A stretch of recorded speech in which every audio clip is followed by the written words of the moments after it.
Hey, Reverend Paul Slack is all faiths and spiritual, and we're going to talk to Dr. David Weill, author of Tell Me I Belong, A Journey Across Faiths and Generations.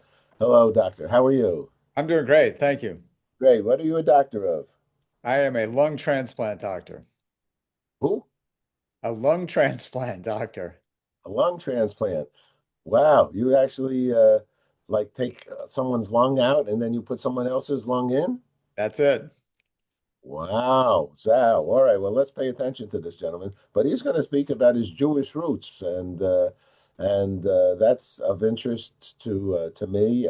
By far, I am Jewish, and a very famous guy, actually, Walter Isaacson. Is saying this is a fascinating personal book for you. Takes us on a journey to understand Jewish identity and heritage. Can be a guide to anyone who is searching for elusive sense of belonging. I'm going to ask you a question because a lot of people, have you been Jewish your whole life? No, that's really the point of the book. I grew up with a very ambiguous religious background. My mother, Southern Baptist from Selma, Alabama, of civil rights fame. My dad, Holocaust survivor from Berlin, Germany. And they both turned their back on their own religions and, in fact, raised my sisters and I without any religion whatsoever. And so that's how my whole life started, really. Wowie zowie. So what brought you back Well, I, well, it's actually, you're still not Jewish because your mother was a Southern Baptist. Here's the twist. Going along this journey, searching for a religious identity, found out just a few years ago that my mother had converted to Judaism before she married my father, which I didn't know. Wow. Yeah. And they never shared that with you. No.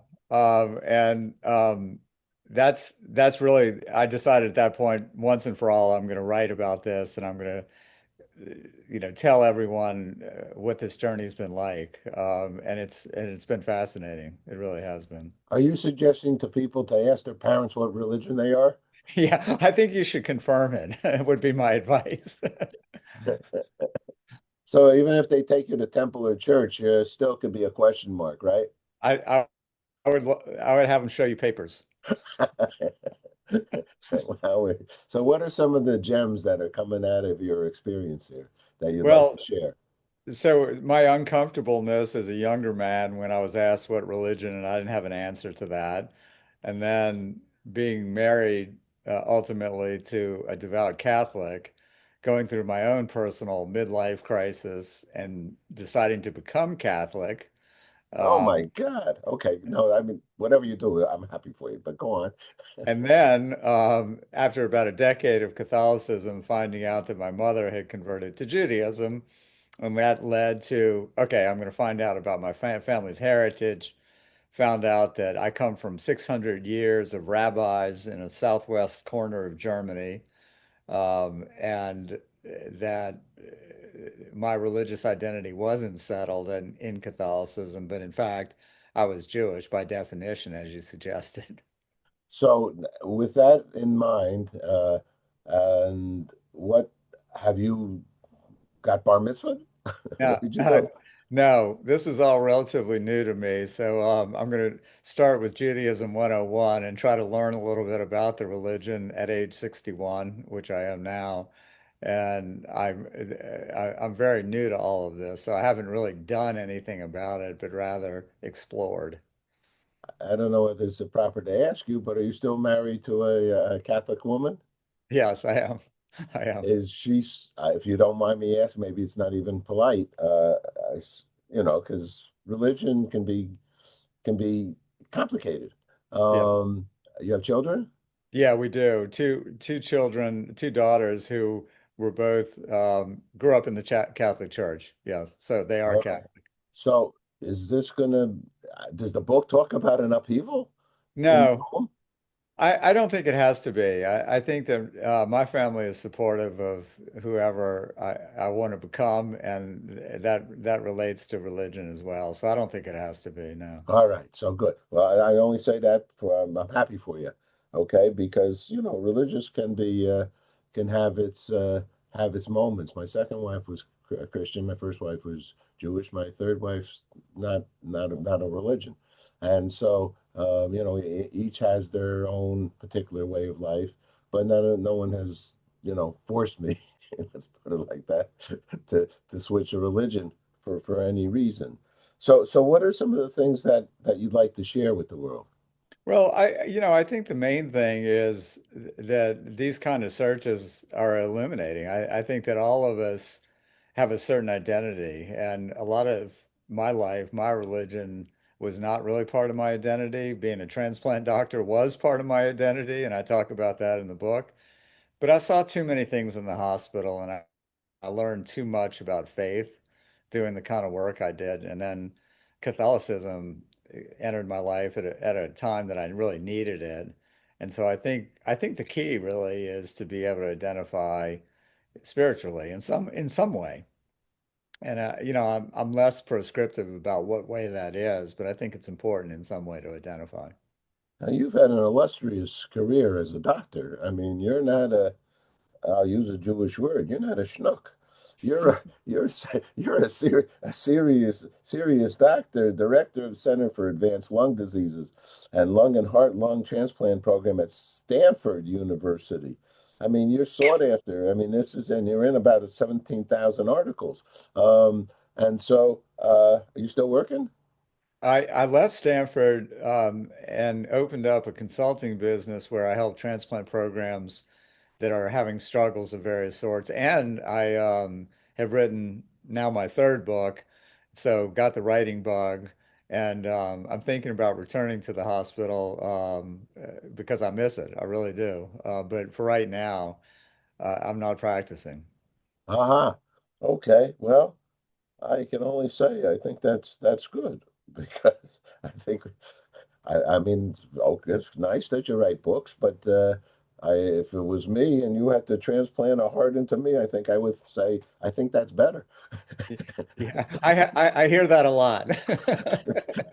And I would say, thanks, Doc. Thanks. You gave me a new life.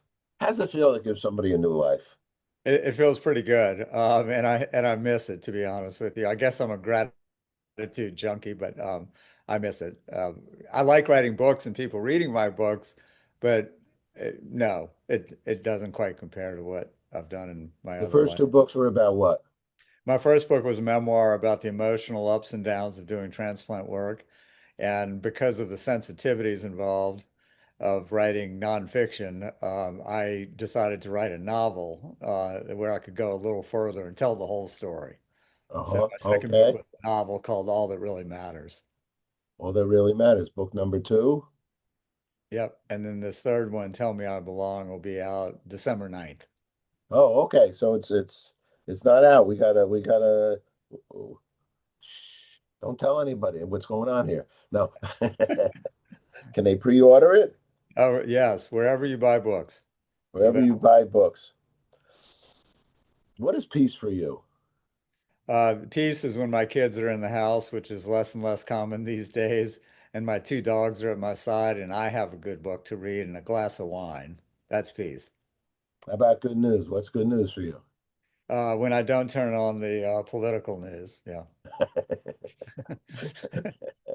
Anything That's else my you'd like to tell us about the book? Yeah, I think it's for people that are on an exploration of sorts. It's a journey. It moves around geographically. My state of mind moves around. I think anybody that struggled with their own identity might be interested in it. More than a religious identity at all? Identity at all, really. The book does have a religious identity component, but at the end of the day, it's about identity, period. There you go. And the name of the book one more time. I'm sorry, that was my second book. Tell Me I Belong. You got a cover on it yet? I do. It's out there.